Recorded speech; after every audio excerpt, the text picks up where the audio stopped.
우리 한국기독교장로회 서울로회에서 주관하는 헌법 강좌, 엊그제 우리가 일강을 들었습니다. 아주 굉장히 중요한 전체 헌법의 설계도, 뼈대에 대해서 우리가 들었고 굉장히 유익한 시간이었습니다. 오늘은 이제 그 안에 어디에 문이 있고 어디에 창문이 있고 어디에 통로가 있고 어디 방이 있는지 세부적인 우리 내용들을 우리가 좀 배우려고 합니다. 이 시간 우리 함께 하나님께서 은혜를 주셔서 우리에게 좋은 유익한 시간 될 수 있길 바랍니다. 자, 우리 시작할 때에 시작 기도를 박병석 장로님 나오셔서 기도 인도해 주시겠습니다. 잠깐 기도하시겠습니다.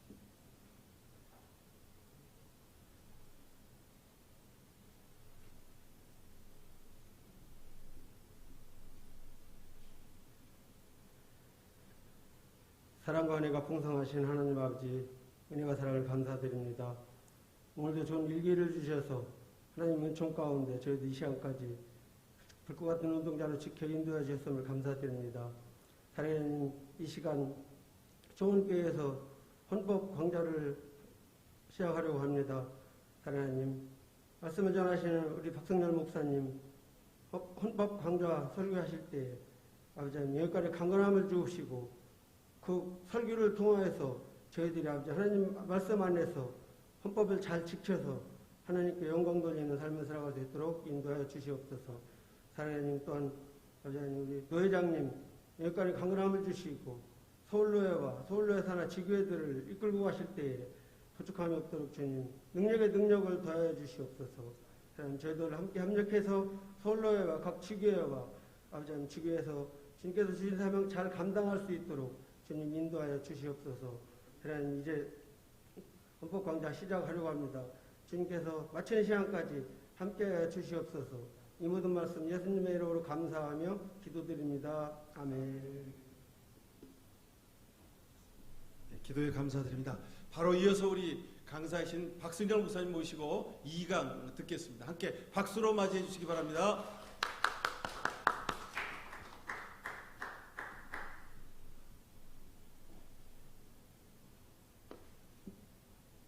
지난번 첫 번째 강의 때보다 참석하신 사람들이 저 줄어든 거 보니까 지난번 첫 번째 강의가 재미가 없었던 것 같습니다. 네, 그럼에도 불구하고 원래 법이 재미가 없는 거라서 그냥 그러려니 하고 생각하고 가야 되지 않겠나 싶습니다.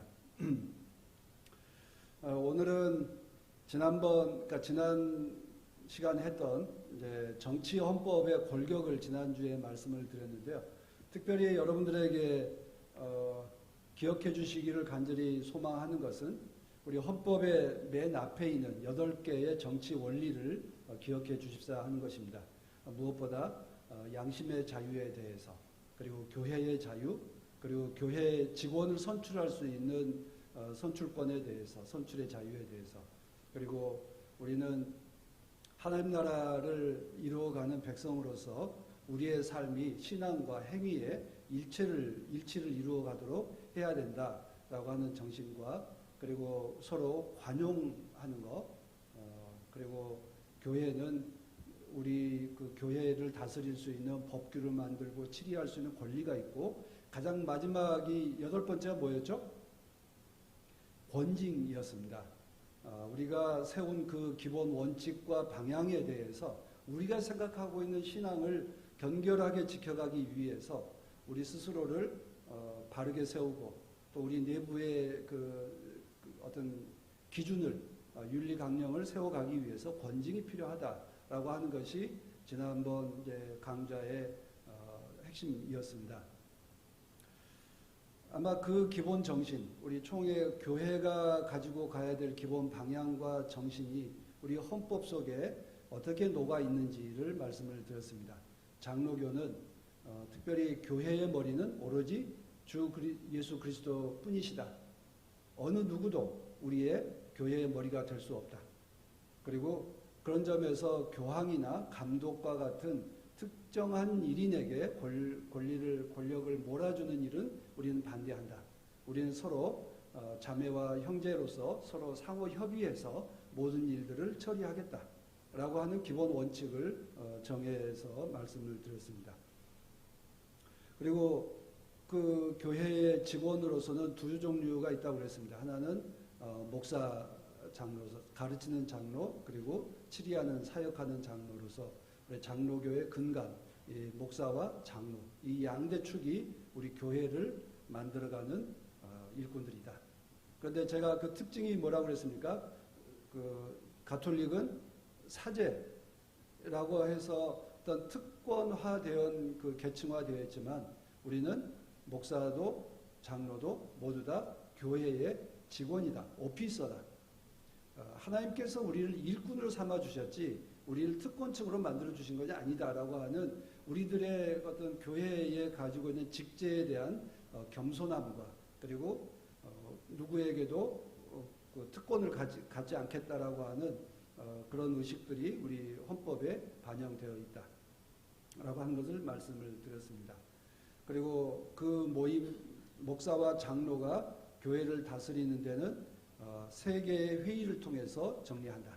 당회와 노회와 총회라고 하는 것, 7위회라고 우리 번역을 해서 쓰고 있습니다만, 최근에는 7위회 하면 너무 좀 무겁고 날카롭고 그래서 외국 교회들은 공의회라고 하는 용어로 바꿔서 사용하고 있다라고 하는 것을 또 첨언해서 드립니다. 그런 점에서 제가 이번 계기를 통해서 한국 장로교의 대표적인 통합, 합동, 고신 이 헌법들을 하고 우리 교회 또한 헌법하고 한번 비교해 봤습니다.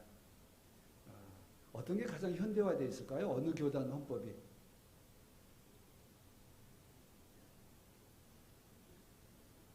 생각으로는 우리 기장교회가 굉장히 현대화되어 있을 것 같죠. 그런데 헌법의 어투부터 시작해서 골격은 거의 53년 이전에 서로 분립하기 이전의 헌법의 골격을 거의 그대로, 표현 양식도 조금씩 수정은 하고 있습니다만, 그런 점에서 가장 그 보수적인 헌법을 가지고 있다. 그리고 오히려 고신과 예장 합동 통합은 1990년대, 2000년대를 기점으로 해서 굉장히 현대문화하고 지금 현대 한국 교회의 어떤 정서, 교회의 어떤 흐름을 반영해 놓고 있습니다. 그런 점에서 우리 기장교회가 의외로 법률 체계와 표현이나 뭐 이런 걸 보면 보수적인 속성, 전통적인 속성을 또 경결히 가지고 있는 측면도 있다라고 하는 것을 말씀을 드립니다. 그래서 아마 오늘은 지난번에 있었던 이 총회 헌법의 골격을 기초해서 우리는 어떻게 우리 내부의 순결함을 만들어 갈 건가에 대한 권징에 대한 문제와, 그리고 기타 헌법이 우리 사이에서 분란을 일으키고 있을 때 정말 기준과 지침이 되고 있는지, 또 우리 갈등들이 어떤 요소들이 주로 갈등으로 나타나고 있는지, 이런 걸 좀 구체적으로 살펴보고자 합니다.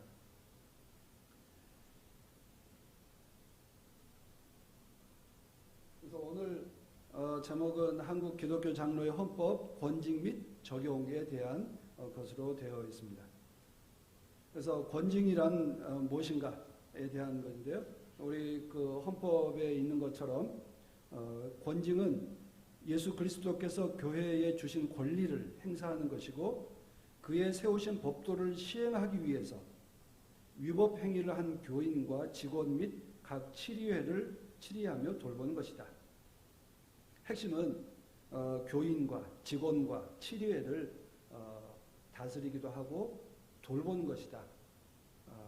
징벌을 하는 것이 아니다라고 한 것입니다. 그래서 권징하면 권선징악의 약자라고 그래요. 그러니까 어떤 징계에 대한 의미가 좀 두드러져 보입니다만, 실제로는 우리를 바르게 세워가기 위한 과정이다라고 하는 점입니다. 그런 점에서 목회의 큰 축이다라고 하는 것을 말씀을 드립니다. 그래서 권징의 목적은 범죄를 방지하고 교회의 신성과 질서를 유지하고 회개를 촉진하며 바른 신앙생활을 하게 하는 데 있다라고 되어 있습니다.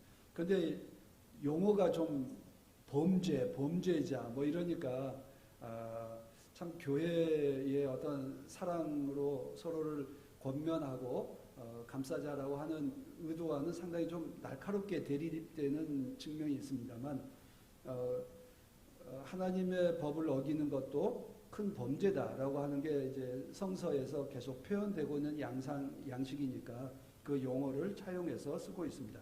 그래서 우리 권징은 정치원리 3조, 5조, 8조에 기초해서 그 권징의 목적과 방향을 설정하고 있습니다. 이제 너무 글씨가 좀 작죠. 스코틀랜드 교회, 우리 그 개혁교회, 장로교회가 헌법으로 성문법으로 만들어지게 된 가장 첫 번째 토대가 스코틀랜드 교회인데요.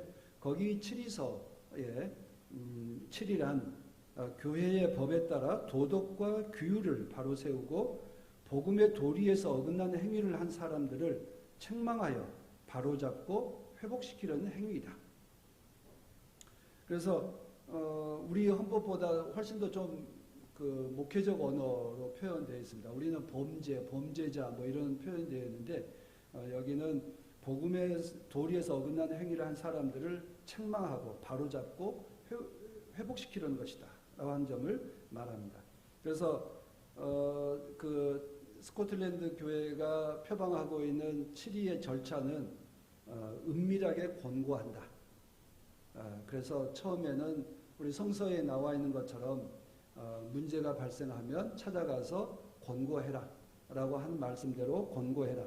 그리고 권고 후에도 변화가 없으면 목회자가 훈계하라.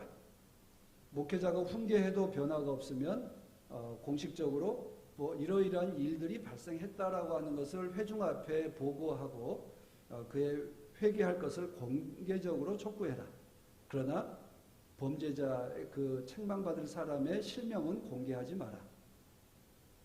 그래서 최대한 배려를 하는 그런 그 의도를 담고 있습니다. 그래서 회개하면 용서하고, 그래서 용서가 7위의 가장 핵심이다라고 하는 것을 누누이 강조하고 있습니다. 그래서 이제 그렇게 그런 공개 훈계에도 응하지 않는다면 이제 법정의 목사와 장로와 여기 집사는 안수 집사를 이야기하는데요. 그 당시에는 이제 이 세 범주를 항존직으로 보고 이렇게 포함시켜서 했습니다. 그래서 거기에서 논의해서 처벌하라. 그리고 이제 파문 후에는 7번째 말씀을 보시면 파문 후에는 어느 누구도 그자와 대화하지 마라. 심지어 그의 자녀들에게도 세례를 베풀지 마라. 라고 하는 아주 강경한 입장을 가지고 있습니다. 그러니까 앞서서 최대한 은밀하게 권고하고 훈계하고 그리고 그 7위회에 불러서 공개적 그러니까 소규모 그 7위회에서 당회에서 권면하고 그렇지 않으면 회개하도록 공중 앞에서 촉구하고 그래도 듣지 않는다면 이제 공개적으로 하고 파문하는데 벌과는 일체의 대화를 하지 마라. 그래서 완전히 그 당시에는 스코틀랜드나 유럽 사회에서는 교회로부터 또 교인들로부터 배제당하면 완전히 사회적 관계가 다 끝나는 거잖아요. 그래서 그와 거래하지도 말고 대화하지도 말고 하라고 하는 것을 파문의 결과로 하고 있습니다. 그리고 이제 미국 장로교회에서는 권징은 거의 같은 맥락입니다만 교인들을 인도하고 통제하고 바른 방향으로 교육시키고 그리고 범법자에게 선도하기 위해서 그리스도께서 주신 교회의 권위 행사다. 그래서 교회의 권징 절차는 주님께서 우리에게 주신 권한이고 그러나 속에 있는 사회 그 사법적 절차와는 다르다라고 하는 것을 말하고 있습니다. 그리고 권징의 목적에 대해서도 하나님께 영광 돌리는 것이고 그리고 교회의 순결성을 보존하는 것이고 그리고 공의로움과 인애를 이룩하는 것 그리고 회개와 회복에 이르도록 하는 것이다. 그리고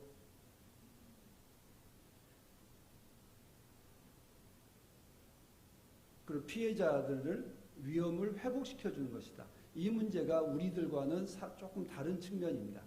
우리는 주로 범법자의 처벌이 즉 범법자 중심의 권징이지만 미국 장로교회에서는 피해자의 회복이라고 하는 점을 말하고 있습니다. 그래서 우리 사회에서도 최근에서야 회복적 정의를 이야기하고 있습니다만 미국 장로교회는 피해자들의 회복을 위해서도 가해자에 대해서는 처벌이 권징이 필요하다라고 하는 것을 표방하고 있습니다.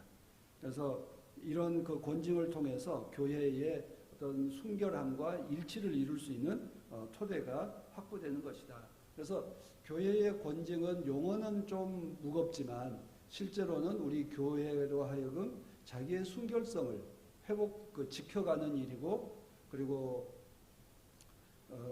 그 신자의 믿음을 지켜가는 일이다라고 하는 것을 누누이 강조하고 있습니다. 이제 반면에 천주교에서는 이렇게 하고 있습니다. 비슷합니다만 범죄를 실행한 그리스도교 신자를 징벌하는 것은 교회의 타고난 권리다. 그리고 교회를 주관하는 자는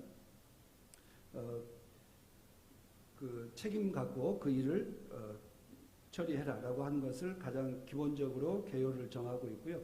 재판부는 교황은 아무에게서도 재판을 받을 수 없다. 즉, 이 교황의 무오류설과 같은 일맥상통한 지점입니다. 그리고 소송 사건들 중에 교황에게만 재판권이 있는 일들은 국가의 최고 직위를 가진 사람들, 추기경, 그리고 주교, 그리고 교황이 이관시킨 사건들에 대해서만 지금 이제 재판권이 있다라고 이야기합니다. 그리고 평소 교인들과 사제들은 주로 이제 교회 재판에 상정된 사람들은 주로 신부들, 수녀들, 이렇게 교회의 직원들입니다. 그래서 교인들은 주로 어떻게 다루겠습니까? 교인들은 고해성사를 통해서 거기에서 보속과 속죄를 하기 때문에 재판부까지 올라오는 일들은 실제로 거의 없다고 합니다. 그래서 교회 재판국에 기소되는 부류들 거의 다 신부들의 어떤 이단 내지는 교황의 가르침에 비판하는 신부들, 그래서 대표적으로 해방신학을 했던 보프 신부 같은 분도 현대 신학자들 가운데 교회 법정에 세워서 그의 책과 모든 강연들이 다 책들은 몰수되고 강연할 수 있는 권리가 박탈되었죠. 이제 그런 교회 재판이 그렇습니다. 근데 교회 재판은 주교가 책임지고 그리고 신부들이 재판국을 구성하게 되어 있습니다. 제가 이 말씀을 드리는 건 우리 장로교의 재판국과 어떻게 같고 다른가를 나중에 비교해서 한번 보시면 될 것 같습니다. 그리고 재판국원들은 교회 법학의 박사와 석사, 학위, 전문가들에 의해서 재판국이 구성이 되도록 되어 있습니다. 이제 단지 평신도들에게, 신자들에게 열려 있는 건 합의제일 때 자문을 할 수 있는 기회는 주어져 있습니다. 그런 점에서 교회의 어떤 순결함을 지키자라고 하는 것은 뭐 스코틀랜드 교회나 미국 장로교회나 천주교회나 일맥상통하지만 그것을 관철시켜가는 방식에 있어서는 천주교는 교황과 주교 중심으로 모든 걸 진행하고 있다라고 하는 것을 말씀드립니다. 그러면 이제 뭐가 이제 범죄냐라고 하는 것이 핵심이죠. 그래서 신도와 직원과 치리회의 그 행위들이 교회가 정한 규례와 성서의 가르침에 위배되는 것을 우리 통칭적으로 범죄라고 말합니다. 그래서 그 범죄에 대해서 우리는 재판이 삼심제로 하게 되어 있습니다. 그래서 당회, 노회, 총회라고 하는 구조로 되어 있습니다.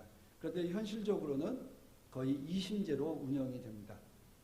당회가 재판을 하는 경우는 그렇게 거의 없이 다 이제 노회로 고발되거나 노회에서 다툼이 일어나고 총회 재판부로 갑니다.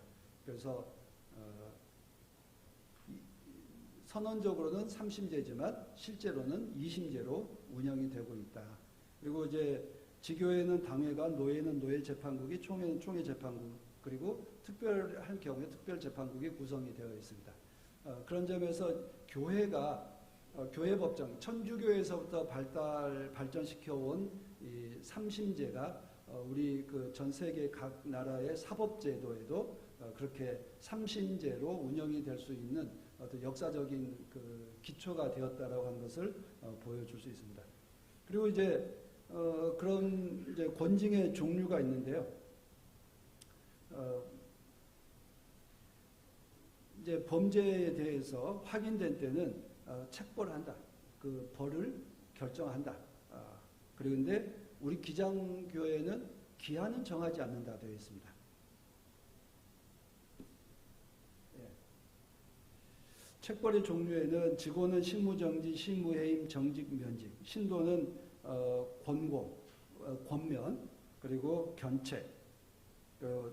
지금 이제 보면 회원권이 유보한다는 것은 공동의회나 재직회나 당회의 회원권이 유보되고 성찬에 참여할 수 있는 권리가 유보된다라고 한 점을 말씀드립니다. 그리고 이제 수찬정지와 출교 등이 있습니다. 그런데 이제 직원에게는 이제 이 권계, 견책, 수찬정지, 출교까지도 병과할 수 있다라고 되어 있습니다.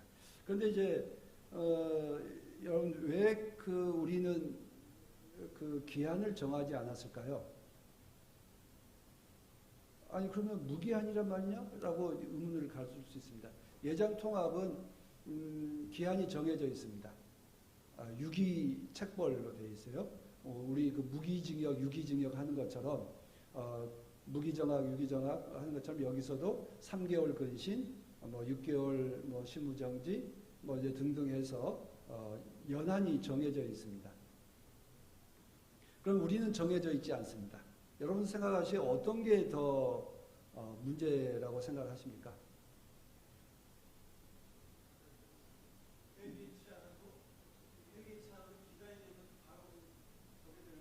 네, 그렇습니다. 네. 그러니까 유기로 정해놓은 것은 권징의 기본 목표가 뭐라 그랬죠? 회개하는 거, 바르게 세우는 건데 3개월 수찬정지였으니까 그래 3개월 지나면 4개월부터는 난 처벌받았어요. 난 회개하지 않았어도 나의 권리가 다 회복돼요. 여러분 그 밀양이라고 한 영화 기억하시죠? 피해자와 그리고 주변 사람들은 아직도 그 고통 속에 있는데 나는 회개했다. 나는 용서받았다. 이렇게 돼버린 거예요. 그런 점에서 이건 그 정말 권징의 기본 목표에 맞는 것일까라고 하는 것입니다. 그런데 우리도 기장교회에서도 이 문제에 대해서 90년대까지 이런 식으로 기한을 정해서 헌법에는 명시되어 있지 않았어요. 그러다 보니까 재판국에서 임의로 3개월, 6개월 이렇게 정해서 책벌을 했어요. 그러다 보니까 그런 문제점들이 나타나서 1차적으로 헌법위원회에서 그런 문제는 기한을 정할 수 없다. 이건 권징의 목적과 불합치하다. 그래서 기한을 정할 수 없다라고 했고 그 다음에 아예 헌법에 기한을 정하지 않는다라고 헌법을 개정을 했습니다. 그런 점에서 한편으로는 도대체 언제까지 이렇게 해야 되느냐라고 원성도 들만 하지만 권징의 목적에 충실하고자 하는 어떤 우리 기장 신앙 공동체의 고민한 결과로 우리는 기한을 정하지 않는다라고 이제 헌법에 명시해 두었습니다. 그리고 이제 재판의 종류에 대해서는 이제 그 권징 재판, 즉 징계 재판과 행정 심판이 두 가지가 있습니다. 하나는 징계하는 권징 재판은 개인에 대한 문제이고요. 행정 심판은 7위회의 결정에 대해서 바로잡는 것이 행정 심판입니다.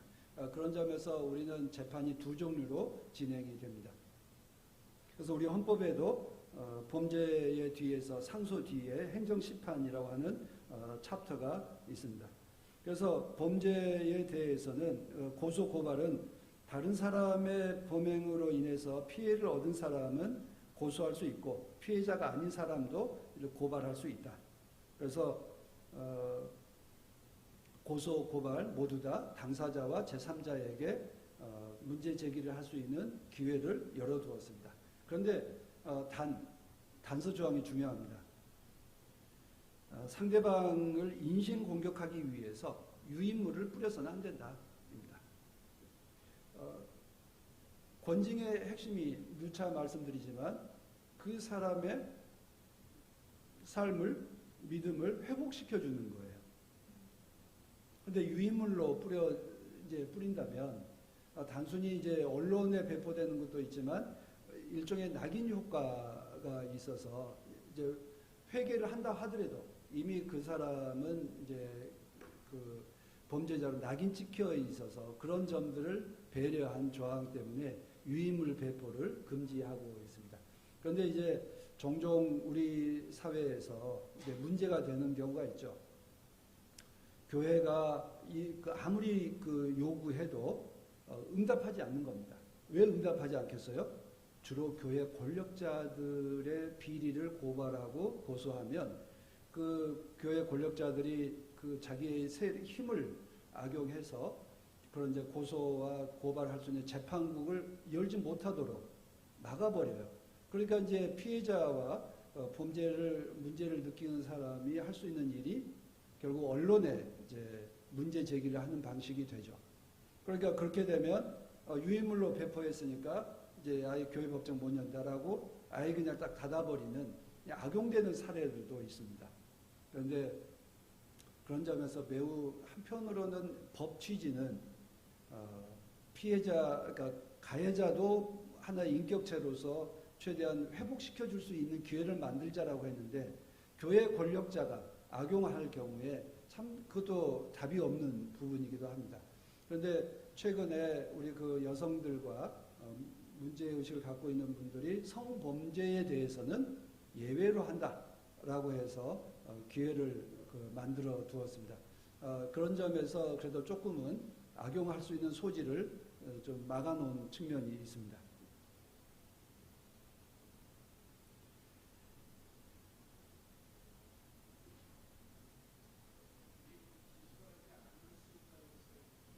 네. 그러니까 기소하지 않을 수도 있고, 그러니까 이제 이제 문제는 그 재판국을 어떻게 구성했느냐, 정말 중립적으로 잘 구성했느냐라고 하는 게 그 7위회의 건강함의 표시죠. 그러니까 그 건강함을 잃어버리면 이제 그런 교회 권력자들을 견제할 수 있는 길이 막혀버리는 지점입니다. 그래서 우리가 그 교회 재판국 구성할 때 그런 점에서 매우 신중하고 그리고 여러 가지 정황을 살펴서 정말 중립적이고 그리고 건강하신 분들을 교회 재판국으로 세워야 되는 그 필요성이 거기에 있습니다. 그러니까 앞서 말씀드렸지만 우리 재판을 권징의 핵심은 회개하고 바르게 세워가는 것인데 그 기회를 스스로 자기의 어떤 치부를 드러내지 않도록 하기 위한 교회 권력자들의 횡포가 우리는 어떻게 막을 거냐라고 하는 건데 우리는 그것을 어디에 맡겨두었어요? 우리 집단 교우들과 당회와 노회와 총회 집단 지성에 맡겨두었어요. 그 7위에는 건강할 것이다. 서로 합의한다면 정말 진리를 찾아갈 것이다 라고 하는 그 선에 대한 믿음을 가지고 우리 일을 하고 있는 겁니다. 그런 점에서 장로교의 그 재판국 구성이나 구성 원리나 정치의 원리는 사람에 대한 신뢰를 가지고 있습니다. 목사와 장로는 또 교우들은 최소한 진리를 가기 위해서 노력하는 사람들이니까 중립적이고 진리를 따라 갈 것이다. 이 신뢰가 밑바탕에 있다라고 하는 점을 분명하게 볼 수 있는 대목입니다. 그래서 7위회에 대해서도 그 노회나 당회가 행정적인 결정 그리고 또 그 정책 결정할 때 잘못한 부분들에 대해서는 당회의 결정이 잘못되면 노회의 잘못된 결정은 총회에 행정심판을 청구할 수 있는 기회를 열어두었습니다. 그런 점에서 7위회의 결정이 완전 무결한 게 아니다. 거기에서도 오류가 있을 수 있다라고 하는 것을 우리 스스로 인정하고 있는 대목입니다. 그래서 교황 무오류설과 같은 그런 억지 논리가 아니라 우리 스스로 우리도 오류에 빠질 수 있다. 그래서 서로 존중하는 태도 그리고 관용하는 태도들이 우리의 생각과 삶 속에 여전히 녹아나 있어야 될 필요가 있다는 점입니다. 그런데 하나 중요한 게 있습니다. 총회가 정책을 잘못 결정하면 누구에게 행정심판을 해야 될까요?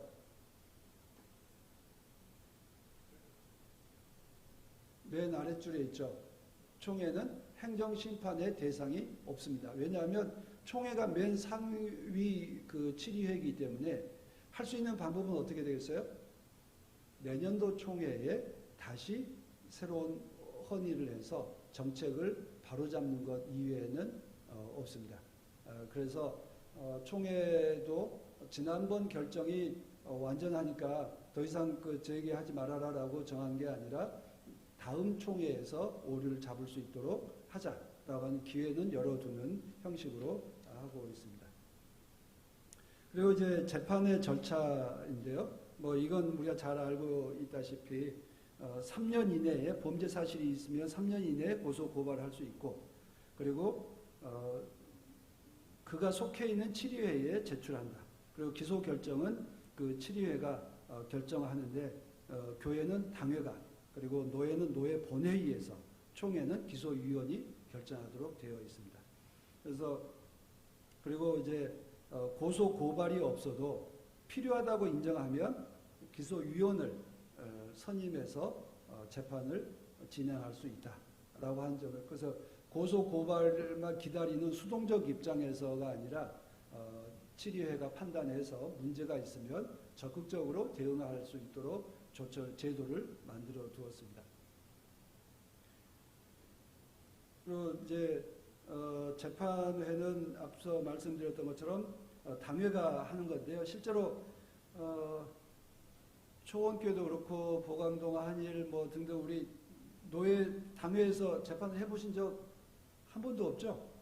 우리 노회도 제 기억으로는 89년도에 한 번 있었고 90년대 중반에 한 번 있었고 지난해에 한 번 있었고 거의 그러니까 한 30년 만에 한 번씩 10년에 한 번 정도 꼴로 우리 노회 서울노회 재판이 있었던 것 같습니다. 그만큼 우리 노회가 그런 이제 갈등이 상당히 없는 노회라고 한 점에서 참 다행이라고 생각합니다.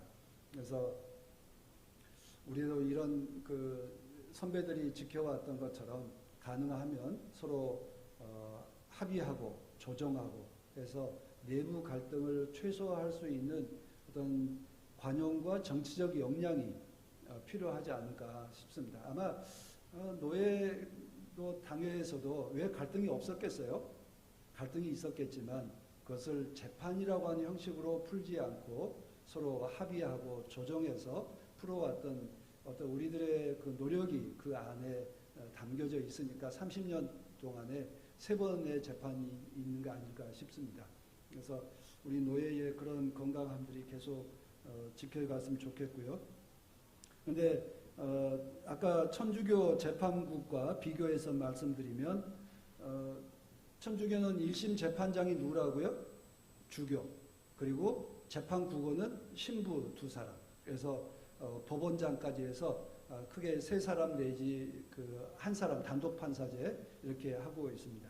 그런데 우리는 당회는 일단은 복수죠. 장로와 목사 복수고 그리고 노회도 최소 7인 이상 15인 이내라고 되어 있습니다. 그런데 지금 우리 기장 내에서 보면 노회 재판국은 보통 7인으로 구성하는 것 같습니다. 그리고 목사 장로로 구성해서 4대3 정도 비율로 정하고 있고, 성범죄 관련 사건일 경우에는 여성 재판국원을 반드시 한 사람 이상을 포함시키도록 하고 있습니다. 그런 점에서 다른 지방노회에서는 성범죄 사건에 있어서는 여성이 4분, 남성이 3사람 이렇게 해서 구성했던 전례가 있습니다. 그런 것처럼 범죄의 기소된 사건에 따라서 재판국 구성이 좀 유연하게 구성할 수 있도록 7위회에 권한이 주어져 있습니다. 그리고 총회도 그렇고 모두 다 핵심은 합의 정신에 충실하다. 그래서 우리는 장로 정치, 대의 정치이고 또 공화 정치, 서로 합의의 정신이 기저에 깔려 있다라고 하는 것을 이 권징 과정에서도 그대로 녹아나 있음을 말씀드릴 수 있습니다. 그리고 재판 절차는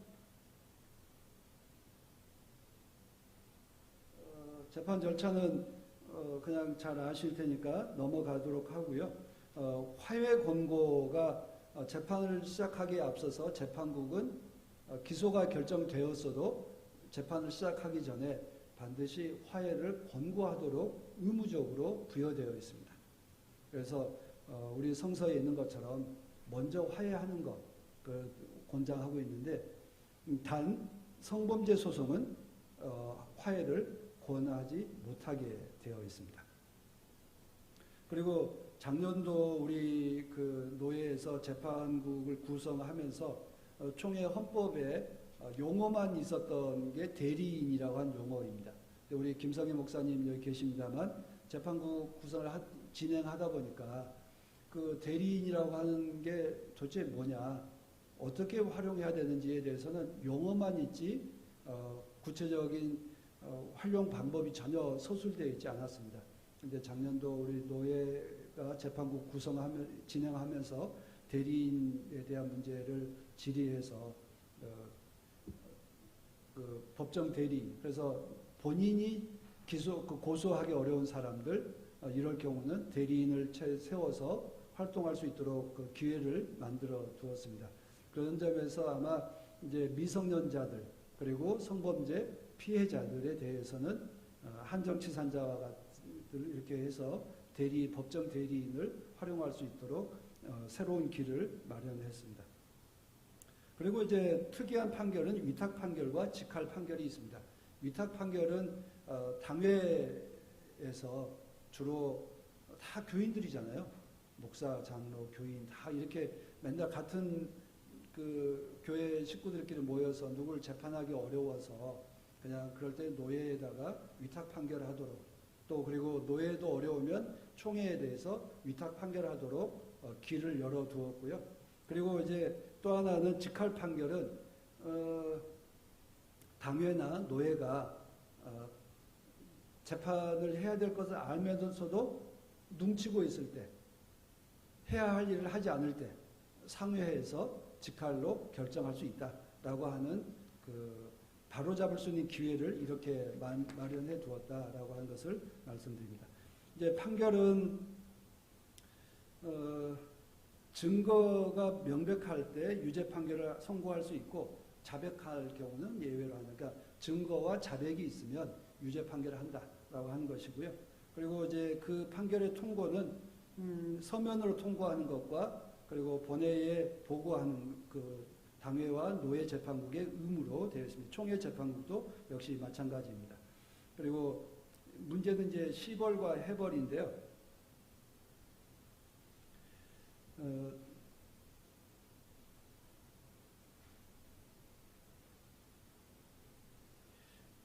지금 이제 지난번 우리 헌법 강의에서 나왔습니다만 해벌에 대한 문제가 참 큰 숙제죠. 시벌하는 것만 능사가 아니라 해벌을 해야 되는데, 회계를 했을 경우에 그러면 그걸로 끝이냐가 아니라 그래도 최소한 해벌 선언을 어디선가 공식적으로 해야 된다라고 한 점에서 해벌 절차를 명시하고 있습니다. 그런데 우리 헌법에는 시벌은 그가 소속된 7위회에서 해야 한다. 소속된 치리회라고 표현되어 있는데 해벌은 그가 그를 관할하는 치리회라고 되어 있습니다. 그래서 용어를 달리 쓰고 있어요. 그래서 이건 좀 더 찾아봐야 될 대목입니다. 그런데 예장 통합이나 또 고신 합동 이런 경우는 모두 다 소속된 치리회라고 동일하게 결정이 되어 있어서 별 고민이 없는데 우리 헌법은 관할 치리회라고 용어를 쓰고 있어서 이 관할권이라고 하는 게 어디까지인가라고 하는 점은 좀 미지수로 남아 있습니다. 지난번 엊그제 이제 강좌 때 우리 장로님께서 해벌에 대한 질문을 하셔서 더 찾아봤는데 그러면 해벌은 누가 할 거냐, 어떻게 할 거냐 하는 지점이 숙제로 남아 있습니다. 그런 점에서 관할 치리회라고 하는 것을 조금 더 폭넓게 이해하면 당회가 하기 어렵다면 노회가 하기 어렵다면 총회가 할 수 있도록 문호가 열려 있는지 이건 좀 우리들 그 기존의 우리 그 기장의 재판과 판례를 좀 더 찾아봐야 되는데 제가 재판국 판결을 한 10년 걸 쭉 뒤져봤지만 그런 사례가 별로 없어서 오늘은 좀 이 차이점에 대해서만 말씀드리고 이후에 또 다른 기회가 있다면 관할에 대한 문제를 또 따로 말씀드리도록 하겠습니다. 그리고 이제 특별사항으로 무단 전출자에 대한 관리, 그리고 장기 결석자의 지도, 그리고 우리 권징에 있는 104조와 105조에 대한 문제입니다. 이건 구체적으로 교회 당회가 해야 될 숙제이죠. 근데 왜 이걸 권징의 그 헌법 속에 포함시켰을까? 왜 그랬을 것 같습니까? 교적 관리는 어디서 하죠? 당회가 하죠. 당회가 교적 연말에 한 번씩 당회 그 교적 관리를 하시는데 기준이 뭘로 하십니까? 1년 동안 예배 출석하지, 교회 출석하지 않는 사람들 중심으로 해서 그런데 상황을 살펴서 부득이한 상황이 있는지 유학을 갔는지 아예 다른 도시로 이주를 했는지 또 아니면 믿음이 변해서 더 이상 신앙생활을 하지 않는지 등등에 대해 살피고 그에 따라서 교적을 관리하죠. 그리고 아예 파악할 수 없는 사람이 있으면 무단 전출자로 해서 교적을 관리하고 있습니다. 그런데 당회의 결의가 없다면 목사가 임의로 할 경우에 이러면 목사가 그 이후에 온전히 책임을 져야 될 비난을 받을 소지도 있습니다. 그렇죠? 그 가족들 가운데 왜 우리 아들을 교적부에서 뺐느냐? 우리 며느리가 지금 밖에 좀 유학 갔다가 올 건데 왜 뺐느냐라고 항의를 하면 담임 목사 몫으로 될 수는 없어요. 그리고 회원권 정지에 대한 문제예요. 그러니까 책벌 그 징계에 포함되어 있는 건 그의 회원권을 정지시키기 위해서는 당회가 결의했다. 교회 재판은 어디서 한다고요? 당회가. 그러니까 당회가 결의해서 그의 회원권을 정지시켰다라고 하는 점입니다.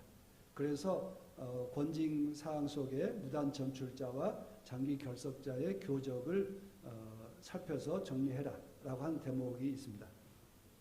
그래서 이 문제는 관리헌법에 16조와 17조, 45조 2항에 보면 교적 관리는 당회의 권한에 있습니다. 그래서 당회가 장기 결석자와 무단 전출자를 관리하지 않으면 당회가 근태입니다. 그래서 이런 점들을 염두에 두셔야 됩니다. 그런데 이제 최근에 헌법 질의가 이제 들어왔어요. 요양병원에 장기 입원해서 퇴원하지 못하신 우리 어르신들, 부모님들 세대들이 많잖아요. 그렇다고 교적에서 뺄 수는 없잖아요. 그런데 문제는 이제 교회 행정을 하다 보면 그 재적 교인들 관리도 해야 될 그 법적으로 우리 저기 목회자 청빙에 대한 문제나 재산 처리에 대한 문제나 할 때 어떤 그 의결 정족수의 문제가 생기니까 그럴 경우는 정리를 해야 된단 말이에요. 그럼 어떻게 할 건가 하는 현실의 문제가 제기된 겁니다. 그래서 담임 목사님이 알고 있었어요. 그분이 이제 요양병원에 장기 입원해서 몇 년째 계시니까 임의로 이제 뺐어요. 그런데 이제 자녀들이 이제 항의하고 나서서 문제가 된 거죠.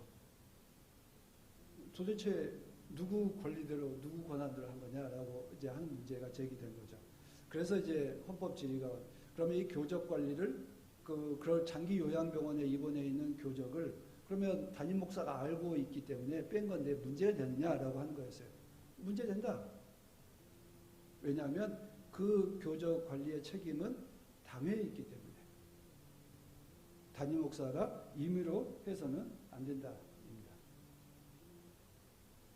그래서 교회의 필요성은 있지만 그건 합의하에서 당회에서 합의하에서 처리해라라고 하는 것이 우리 교단 헌법의 장로교회 헌법의 기본 정신이다라고 하는 것을 말씀드립니다.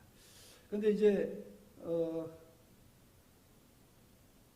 문제는 지금까지 이제 권징에 대해서 쭉 살펴봤는데 교회 권징은 말씀드렸던 것처럼 형사법정, 국가에 하고 있는 사법질서와는 전혀 다른 영역입니다. 행위에 대한 것도 포함되어 있지만 그의 영적인 문제, 신앙에 대한 문제, 신앙과 위배되는 문제, 국가법으로는 아무 문제 없잖아요. 윤리적인 문제도 문제 없지만 신앙적으로 그 주일 성수를 안 하는 것도 문제가 될 수도 있고요. 그리고 예수의 어떤 그 위배되는 우리의 신앙을 위배되는 이야기를 공공연하게 하는 경우도 있을 수도 있고요. 그래서 모두 다 그것은 교회가 신앙을 바르게 가르치기 위해서는 교인들에게 바른 이제 가르침을 해야 될 문제입니다. 그런데 그래서 우리 교회의 권징의 범죄에 대한 개념이 매우 추상적이에요. 상징적이고 그리고 눈에 보이지 않는 문제들을 다루는 것이기 때문에 어떻게 보면 이연령 비연령처럼 비칠 수도 있고 그래서 이제 이 교회 재판을 할 때 늘 좀 문제가 되는 부분입니다. 그리고 이제 두 번째는 재판위원들이 법 전문가들이 아니라고 그러셨잖아요. 다 우리 교회 장로님이고 목사님들이 이제 구성하다 보니까 전문가들도 아니고요. 또 교회 법정의 목표가 그를 처벌하는 것이 아니라 그를 회개하게 하는 것이기 때문에 그러면 이 복잡한 문제 굉장히 단호해야 되면서도 부드러워야 되고 깊이 다뤄야 되면서도 우리는 겉으로 웃으면서 해야 되고 매우 복합적인 문제의 권징이 참 그런 점에서 힘들고 어렵습니다. 그런데 이제 몇 개 노예에서 이제 이런 문제가 생기다 보니까 우리는 그런 점에서 익숙한 게 뭡니까? 죄형 법정주의, 증거주의에 대해서 익숙해서 사법적으로 처리받지 않았는데 교회 법정에서 그를 처벌할 수 있느냐? 이런 이제 질문을 우리 스스로 하고 있는 겁니다. 그러니까 교회 재판과 국가의 사법제도와 같고 다르다라고 하는 것을 깊이 인식해야 되는데 국가 사법체계에서 처벌하지 않았는데 우리는 그를 유죄로 판단할 근거가 없다라고 하는 점 때문에 매우 이제 교회 법정에서 소극적이었죠. 대표적으로 성범죄 사건들이 주로 이제 그러했습니다. 그런 점에서 우리 교회 재판을 담당하실 때 정말 고민을 하셔야 될 대목입니다. 우리는 눈에 보이지 않는 사항들을 가지고 재판을 해야 되니까 얼마나 고민스러웠겠어요. 그러니까 그 책임을 떠넘기고 싶어서 죄형 법정주의를 형사법정을 흉내내려고 하는 그런 경향을 우리들 스스로 띄어가고 있습니다. 그리고 또 하나는 재판위원들의 신앙과 양심에 따라 재량권이 아주 폭넓게 있어요. 그러다 보니까 또 하나는 매우 정치적으로 흐르기 쉽습니다. 정치적으로 흐르고 또 대부분 친분 관계잖아요. 친소 관계에 얽혀 있으니까 그 사람 나랑 엊그제도 분명히 나랑 차 마시고 밥 먹고 친하게 지냈는데 내가 어떻게 그 사람을 징계하는데 내가 편을 들 수 있겠느냐라고 해서 정치적이고 정리적으로 흐리기가 쉽습니다. 그래서 교회 법정도 그런 점에서 우리들 스스로가 그렇게 정치적이고 정리적으로 흐르기 쉬워서 정말 이게 객관적이고 정의로운 재판일까에 대한 회의들이 우리 안에도 담겨져 있습니다. 그래서 이 교회 권징이 어려운 것 같습니다. 그래서 이제 위탁 판결을 하거나 직할 판결 방식을 띌 수밖에 없는 이제 그런 이제 요소들이 담겨져 있습니다.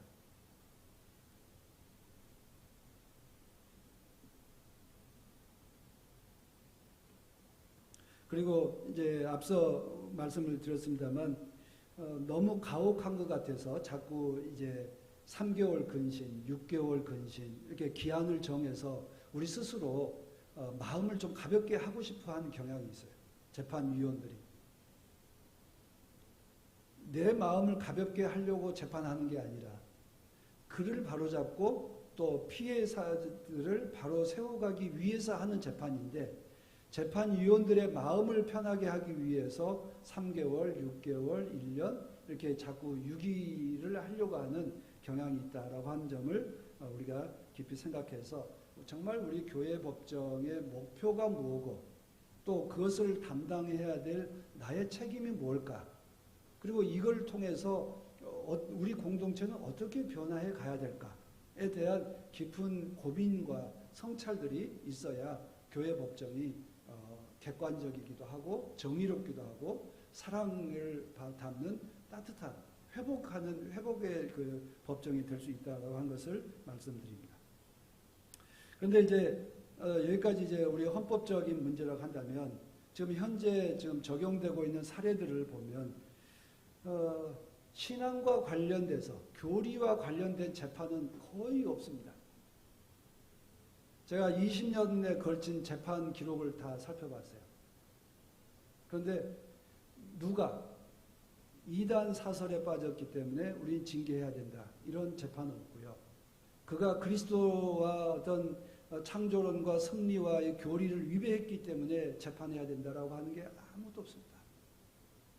재판의 대다수는 교회 재산과 관련한 것, 그리고 목사의 청빙과 관련된 인사 문제에 대해서, 그리고 교회 공동체 결정과 교회 대표성에 대한 문제가 생겨나 있습니다만 장로들에 대한 징계에 대한 문제, 크게 세 가지가 거의 대다수입니다. 결국 우리들의 지금 현재 일어나고 있는 재판과 헌법 질의의 대다수가 정말 권징의 목표에 충실한가?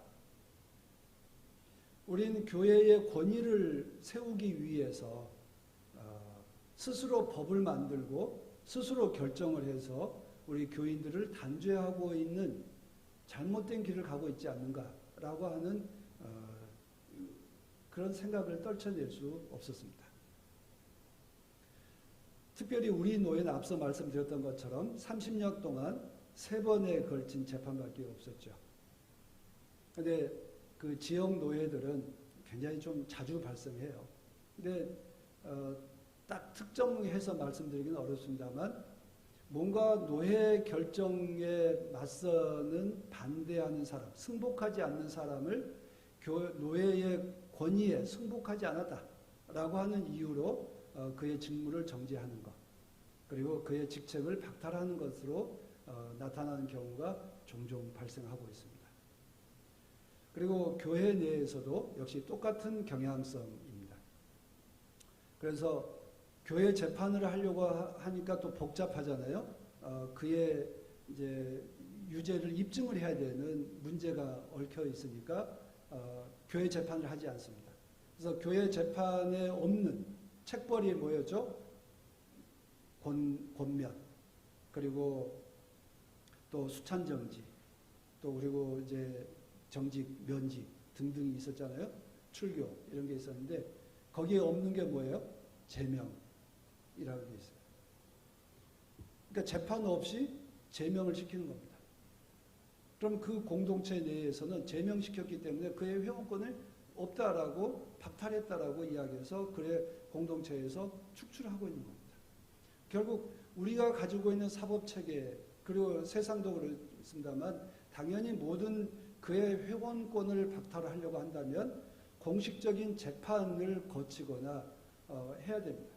그런데 재판 없이 그의 회원권을 박탈하는 이런 편법들이 우리 기장교회 내에서 일어나고 있다는 것입니다.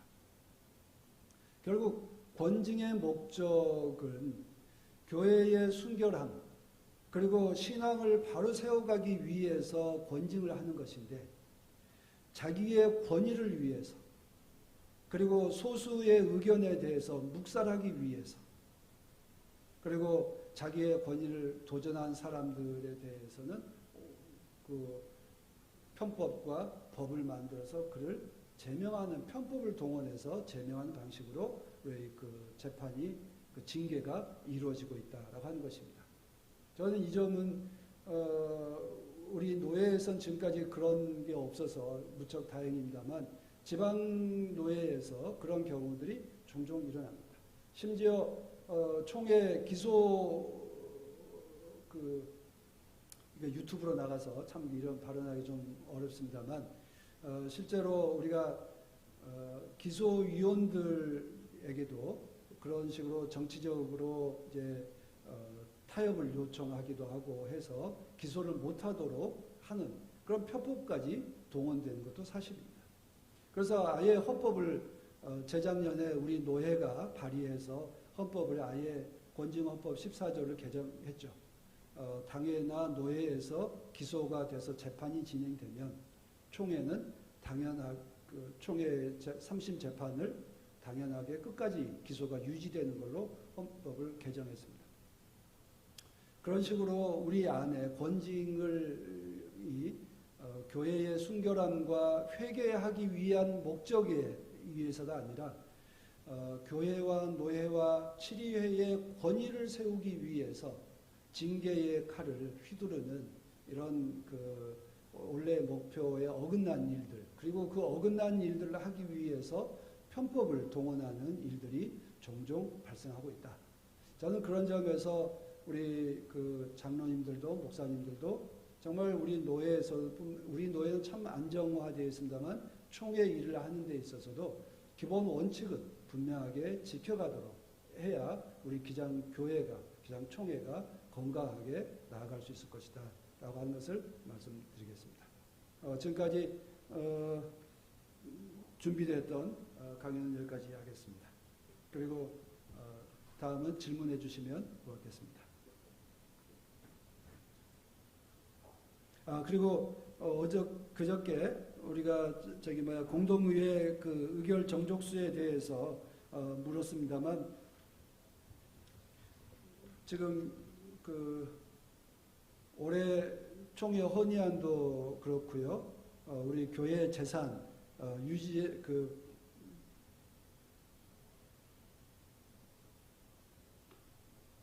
총회 재산 법정 재산들에 대해서 처분하기 위해서는 반드시 의결 정족수를 지켜가야 합니다.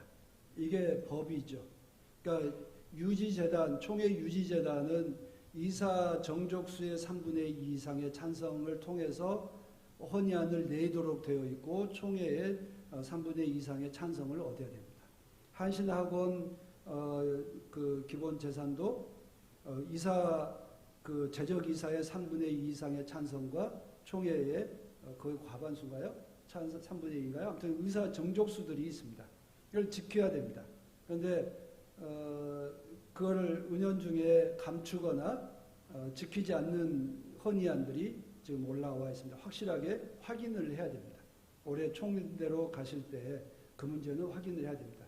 교육원 지금 건축 헌의안도 실제로 이사회에서 3분의 2 이상의 결의가 있었는지 확인하고 헌의안의 성립 여부를 확인해야 됩니다. 그리고 한신학원 기본재산권도 역시 제적이사 3분의 2 이상의 찬성이 있었는지 확인하고 헌의안이 성립되었는지를 확인해야 됩니다. 그리고 이제 처분이라고 하는 용어를 우리가 헌법에 쓰고 법적인 용어를 쓰고 있는데요. 그 처분에 대해서는 자산의 취득, 매각, 그리고 담보, 그리고 용도 변경, 그리고 임대 등등에 대한 것까지 모두가 재산의 처분에 대한 속해 있습니다. 그래서 용도 변경에 대한 문제도 역시 법적 의결을 반드시 해야 될 사안입니다. 그런 점에서 우리 지교회 재산에 대한 문제가 지역 교회들 사이에 갈등을 일으키기도 하고 총회 유지재단에 그러니까 총회 헌법위원회 질의가 올라오는데요. 엊그제 의결 정족수 공동회 의결 정족수를 제가 조금 착오를 일으켜서 말씀드렸는데 재산의 취득과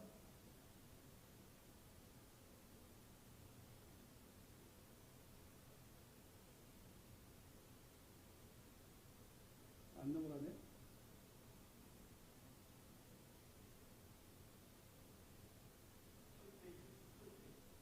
네. 넘어가 버렸습니다. 제가 너무 빨리 눌렀나 봐요. 맨 마지막 페이지를 좀 띄워주시면 고맙겠습니다. 공동의회 의결 정족수 한번 보시고요. 재산 취득의 건은 출석 인원 3분의 2 이상의 찬성으로 하고 재산 처분의 건은 제적 인원 과반수의 출석과 출석 인원 3분의 2 이상의 찬성으로 한다.